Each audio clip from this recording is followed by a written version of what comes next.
और पैसे जोड़ जोड़ कर उन्होंने 80 रुपए जमा कर लिए। उन्होंने लाला जी से 500 रुपए उधार लिए थे और जमा हुए थे बस 80 रुपए।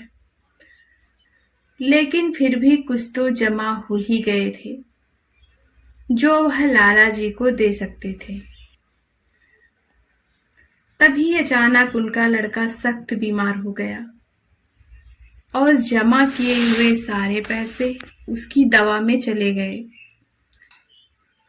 पंडित जी पूरी तरह परेशान होकर रह गए।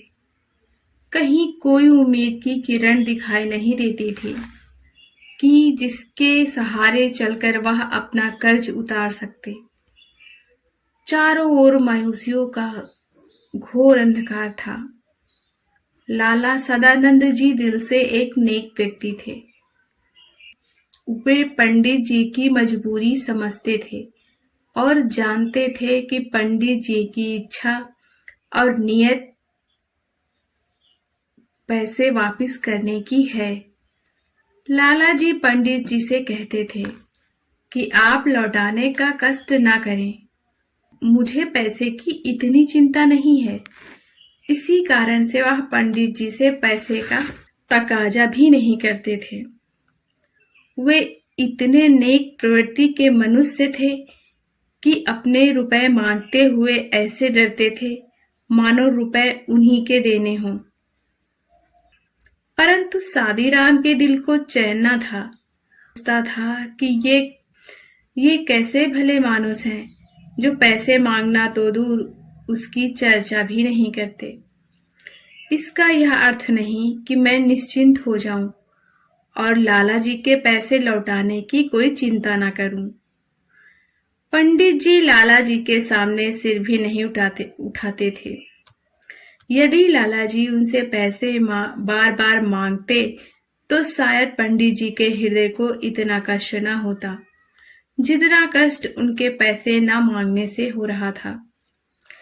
एक दिन लाला जी किसी काम से पंडित जी के घर आते हैं और उनकी अलमारी में कई भाषाओं की पुस्तकें देखकर पूछते हैं, ये पुस्तकें किसकी हैं? पंडित जी कहते हैं, इन पुस्तकों को पढ़ने का शौक मेरे भाई को था, वही इनको मंगवाते थे। वह जब तक जीवित रहे तब तक इनकी हालत सही थी, अब तो इन्हें दीमक खा रही हैं।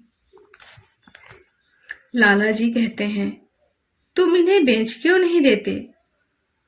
और यह कहते हुए वह पत्रिकाएं उठाकर देखते हैं और पंडित जी से कहते हैं, इन पुस्तकों में तो चिकित्सा के बड़े अच्छे नमूने हैं।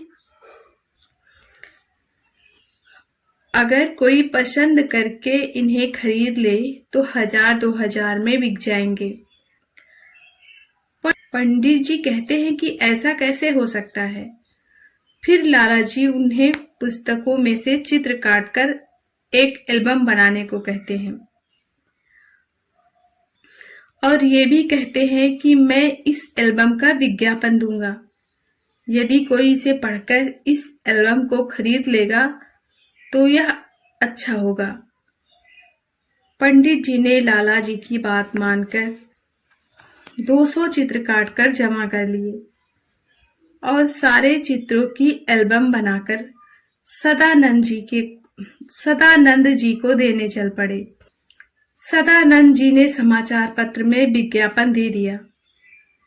पंडित जी ने डाकिये के इंतजार में एक महीना गुजार दिया, मगर कोई चिट्ठी ना आई।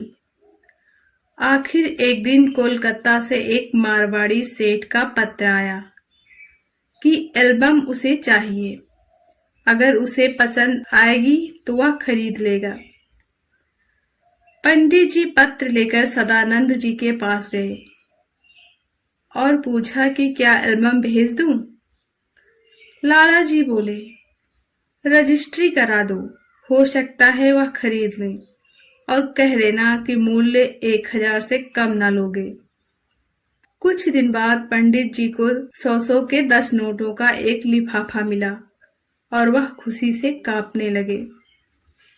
फिर वह 500 रुपए लेकर लाला जी के पास गए और उन्हें उनका ऋण वापस करते हुए बोले कि आपने जो दया दिखाई है उसको मैं आजीवन याद रखूंगा। समय गुजरा। लाला सदानंद जी बीमार हो गए। पंडित जी उनके पास बैठे रहते और माला का जाप करते रहते।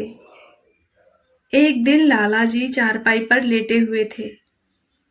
उनकी बूढ़ी माँ उनके बीमार चेहरे को देखकर अपने आंसू अंदर ही अंदर पी रही थी।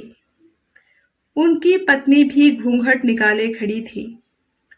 पंडित सादीराम गीता पढ़ रहे थे। अचानक लाला जी बेसुध हो गए। पंडित जी उनके सिरहने आकर बैठ गए। तभी पंडित जी को तकिया के नीचे कोई चीज चुभती हुई लगी। उन्होंने निकाल कर देखा तो हैरत में पड़ गए।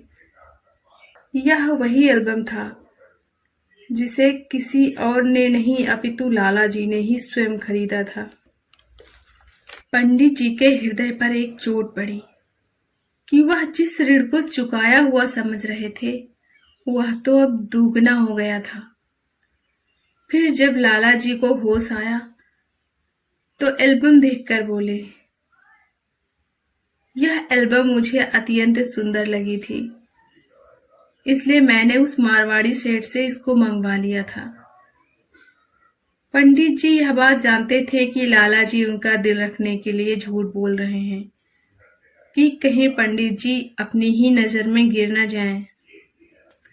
लाला जी अब पहले से भी अधिक सज्जन उपकारी लगने लगे थे और पंडित जी फिर कुछ न कहते हुए चुपचाप माला फेरने लगे।